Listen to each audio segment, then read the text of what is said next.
नमस्कार साथियों, मैं हूं आपका होस्ट कुलदीप सिंह पुनिया और मैं लेकर चलता हूं आपको राजनीति की दुनिया। साथियों, राजनीति की दुनिया की बात करें, आज बीजेपी को अपना नया राष्ट्रीय अध्यक्ष मिल गया है। आप सबको मालूम है, जिस प्रकार से बिहार से आने वाले नितिन नवीन जी को पहले कार्यकारी बनाया गया और आज उनको फुल फ्लैश राष्ट्रीय अध्यक्ष बना दिया गया है। साथियों, बड़ी खबर है हरियाणा को लेकर। हरियाणा को लेकर बड़ी खबर इसलिए है क्योंकि नितिन नवीन जी जो बिल्कुल नए नवेले राष्ट्रीय अध्यक्ष हैं बीजेपी पार्टी के, और जो बीजेपी पार्टी हिंदुस्तान की सबसे बड़ी पार्टी है सदस्यों के लिहाज से, सबसे पहली जो मीटिंग बुलाई है सभी प्रदेशों में से वो हरियाणा प्रदेश की बुलाई है। और इस मीटिंग में प्रदेश के मुख्यमंत्री नायब सिंह सैनी, प्रदेश अध्यक्ष बीजेपी के मोहनलाल ब्रौली, संगठन मंत्री फणींद्र नाथ शर्मा शामिल होंगे। इस बैठक में कई अहम मुद्दों पर चर्चा होगी। और सबसे बड़ा मुद्दा क्या है? सबसे बड़ा मुद्दा जनता की नजर में, जनता के जहन में यह है कि कौन बनेगा बीजेपी का प्रदेश अध्यक्ष हरियाणा का। इसको लेकर भी चर्चा हो सकती है और इस वीडियो में हम उन नामों का खुलासा करने जा रहे हैं जो नाम इस दौड़ में बहुत आगे निकल चुके हैं। इस मीटिंग के अंदर हरियाणा का जो संगठनात्मक ढांचा है उस पर भी चर्चा होगी और दक्षिण हरियाणा में जिस प्रकार से पार्टी के नेता बेलगाम हो गए हैं उन पर भी चर्चा होगी। और इस मुद्दे पर राष्ट्रीय अध्यक्ष प्रदेश के नेताओं से फीडबैक भी लेंगे कि ये क्यों हो रहा है, क्योंकि बीजेपी पार्टी प्रोटोकॉल की पार्टी मानी जाती है, अनुशासन की पार्टी मानी जाती है और इस प्रकार की जो बयानबाजी है वो बीजेपी में कतई मंजूर नहीं की जाती। और जब पत्रकारों ने मोहनलाल ब्रौली जी से ये सवाल पूछा गया था कि कौन बनेगा प्रदेश अध्यक्ष, क्या आप ही दोबारा बनने वाले, तो उनका साफ कहना था कि इस मसले पर जो पार्टी का राष्ट्रीय नेतृत्व वो फैसला लेगा और जो फैसला राष्ट्रीय नेतृत्व लेगा वो हमें मंजूर होगा। उन्होंने ये भी कहा था कि दक्षिण हरियाणा में जिस प्रकार से अनुशासनहीनता हमें दिखाई दे रही है, इस प्रकार की अनुशासनहीनता बीजेपी में बर्दाश्त नहीं की जाएगी। जाहिर सी बात है कि इसके ऊपर कोई न कोई एक्शन होने वाला है। अब आइए हम उस मुद्दे पर आ जाते हैं जिस मुद्दे को लेकर जैसे ही ये मीटिंग बुलाई गई, प्रदेश के अंदर बीजेपी के नेता जितने भी कार्यकर्ता हैं और पूरे प्रदेश की निगाहें इस बात की तरफ लग गई हैं कि राष्ट्रीय अध्यक्ष तो बन गया, बीजेपी का प्रदेश अध्यक्ष कौन बनेगा। अब कौन कौन से नाम हैं जो चर्चा में है और दौड़ में है? सबसे पहला नाम तो जो वर्तमान अध्यक्ष हैं बीजेपी के मोहनलाल ब्रौली जी, उन्हीं का नाम है। कयास ये लगाए जा रहे हैं कि मोहनलाल ब्रौली जी को ही रिपीट करवाया जा सकता है। इसके पीछे क्या कारण है? सबसे बड़ा कारण ये कि जो उनका त्याग रहा है, जिस प्रकार से उन्होंने विधानसभा का चुनाव न लड़कर पूरे प्रदेश में जितने भी पार्टी के लोग चुनाव लड़ रहे थे उनके पक्ष में उन खड़े रहे और पार्टी को मजबूत किया और पूरे प्रदेश को जिस प्रकार से मजबूत किया, प्रचार किया और संभाला, उससे कहीं न कहीं राष्ट्रीय नेतृत्व को भी ये संकेत गया है कि मोहनलाल ब्रौली जी का जो कार्यकाल है वो अच्छा रहा है। और जो हरियाणा में जो जीत हुई, इस जीत ने चार चांद लगाने का काम किया।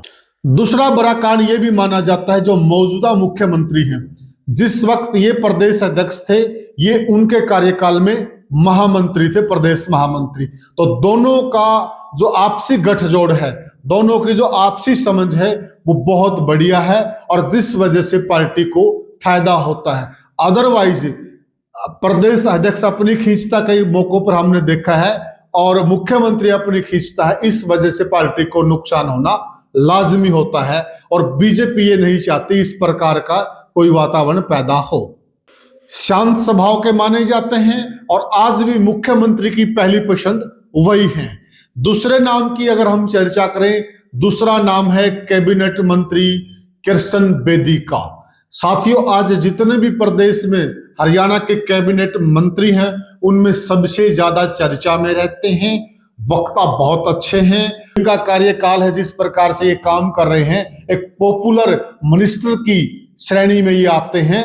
और वर्तमान में जितने भी मंत्री हैं उनमें सबसे ज्यादा सक्रिय रहने वाले मंत्री माने जाते हैं। और मौजूदा जो विधानसभा का सत्र था, उस सत्र में आपने देखा होगा किस प्रकार से इन्होंने अपनी वाकपटुता के हिसाब से कांग्रेस को घेरने का काम किया। कांग्रेस पार्टी पर चुन चुन कर हमले किए, कांग्रेस पार्टी को वोट चोरी के मुद्दे पर बेनकाब किया। उस लिहाज को देखते हुए और जिस प्रकार से पंजाब के चुनाव नजदीक हैं और डीएससी का वोट अच्छा खासा है पंजाब के अंदर, एससी समाज का भी अच्छा खासा वोट वहां पर है, तो कहीं ना कहीं पार्टी नेतृत्व ये फैसला ले सकता है कि किसी डीएससी समाज के व्यक्ति को प्रदेश अध्यक्ष बनाया जाए। ये संभावना इनके पक्ष में जा रही है, क्योंकि फिलहाल जो नितिन नवीन जी राष्ट्रीय अध्यक्ष बने हैं, अगर उनको देखें वो कायस्थ जाति से आते हैं और आगे बंगाल के चुनाव हैं, बंगाल के अंदर कायस्थ, ब्राह्मण और वैद्य लगभग ये तीनों जातियां एक जैसी जातियां मानी जाती हैं और लगभग इनका 20% वोट बैठता है बंगाल के अंदर। जब बंगाल के चुनाव को देखते हुए नितिन नवीन जी की ताजपोशी हो सकती है, तो कहीं न कहीं कृष्ण बेदी जी का भी दाव यहां पर लगता हुआ दिखाई दे रहा है। अगला नाम है, जाट नेता हैं और प्रदेश में फिलहाल महामंत्री हैं और पावरफुल महामंत्री हैं, कार्यालय की जिम्मेवारी भी उन्हीं के पास है, सुरेंद्र सिंह पूनिया। इस प्रकार से किसान परिवार से और एक आम परिवार से उठकर आगे बढ़ाया जाता है, ये सुरेंद्र सिंह पूनिया से सीखा जा सकता है। सुरेंद्र सिंह पूनिया बिल्कुल निचले पायदान से उठकर ऊपर की राजनीति में वो गए हैं और मेहनत के बलबूते पर गए हैं और उनकी पार्टी संगठन में बहुत मजबूत पकड़ है। आज भी जिस वक्त वो हिसार के जिला अध्यक्ष थे, अगर हिसार के जिला अध्यक्षों की बात की जाए जिन्होंने पार्टी के लिए सबसे ज्यादा मेहनत की है, उसमें सुरेंद्र सिंह पूनिया का नाम बिल्कुल आएगा। तो सारी चीजों को देखते हुए और जो फिलहाल पार्टी की जीत हुई, यहां पर भी उन्होंने एक त्याग का काम किया। जो बरवाड़ा की सीट से उन्होंने चुनाव लड़ने के लिए मना कर दिया और पूरे प्रदेश में पार्टी को मजबूती से संभाले रखा और पार्टी के हक में जीत बनाने का काम किया। कहीं न कहीं सारी चीजों को देखते हुए सुरेंद्र सिंह पूनिया का नाम भी इस लिस्ट में आगे चल रहा है। अगला नाम है रोहतक से आने वाले मनीष ग्रोवर जी का, दबंग नेता माने जाते हैं। हुडा के गढ़ में किस प्रकार से बीजेपी का झंडा बुलंद रखना है, वहां अंगद की तरह पांव जमाए हुए हैं। और आप समझ सकते हैं जिस रोहतक के गढ़ में हुडा की बहुत बड़ी वोट बैंक है, उन सब चीजों को दरकिनार करते हुए लड़ते हुए नजर आते हैं, तो कहीं न कहीं इनका नाम भी लिस्ट में है। अगले नेता है रोहतक से ही सतीश नांदल जी। वैसे तो सतीश नांदल जी इनेलो पार्टी से आए हैं, परंतु साथियों पार्टी के लिए बिल्कुल फिलहाल निष्ठावान है, पार्टी के लिए काम कर रहे हैं, टिकट कटने के बावजूद भी पार्टी में बने रहे। और रोहतक के लिहाज को में भी अगर बीजेपी का राष्ट्रीय हाईकमान अगर इस लिहाज से सोचे कि हमें जो हुड्डा के साथ है, हरियाणा में रोहतक का जो जाट वोट बैंक लगा हुआ है, अगर उस जाट वोट बैंक में सेंधमारी करनी है तो में भी सतीश नांदल जी का दाव लग सकता है इस लिहाज से। अगला नाम है भिवानी के बहुत ही मजबूत जाट नेता जेपी दलाल का। जेपी दलाल का नाम भी चल रहा है और जेपी दलाल भी मजबूत नेताओं में माने जाते हैं। वो इस बार चुनाव हार गए पर मामूली से अंतर से हारे हैं, 80,500 वोट लिए हैं। ये अपने आप में छोटा आंकड़ा नहीं है और पार्टी के लिए मुफीद आदमी है, बहुत मजबूत आदमी है। और दक्षिण हरियाणा में अगर पार्टी किसी जाट चेहरे को खड़ा करना चाहे तो उसमें इनका दाव लग सकता है। अगर हम वैश्य समाज की ओर देखें तो वैश्य समाज में साथियों असीम गोयल का दाव लग सकता है, उनका नाम भी इस दौड़ में चल रहा है और पार्टी के निष्ठावान हैं, मजबूत हैं, समझदार नेताओं में इनकी गिनती होती है। इसके अलावा एक और ब्राह्मण नेता हैं जो अमित शाह के काफी नजदीक माने जाते हैं, अजय गौड़ जी। अजय गौड़ जी का भी नाम इस लिस्ट में है, उनको भी बनाया जा सकता है और पार्टी के जो सूझबूझ वाले नेता हैं उनमें इनकी गिनती होती है। और अगर डीएससी समाज पर और किसी नेता पर दाव लगाना हो तो सुनीता दुग्गल का नाम भी इस दौड़ में है, उनके ऊपर भी पार्टी दाव लगा सकती है। पंजाबी नेताओं में एक नेता का नाम और चल रहा है, वो संजय भाटिया जी हैं। संजय भाटिया जी ने कहीं न कहीं इस बार पार्टी के लिए कुर्बानी भी दी है। उन्होंने जो करनाल की सीट है वो छोड़ दी, जो कि वो वहां के मौजूदा सांसद थे, लेकिन उन्होंने मनोहर लाल खट्टर जी के लिए वो सीट छोड़ दी, एक त्याग किया है।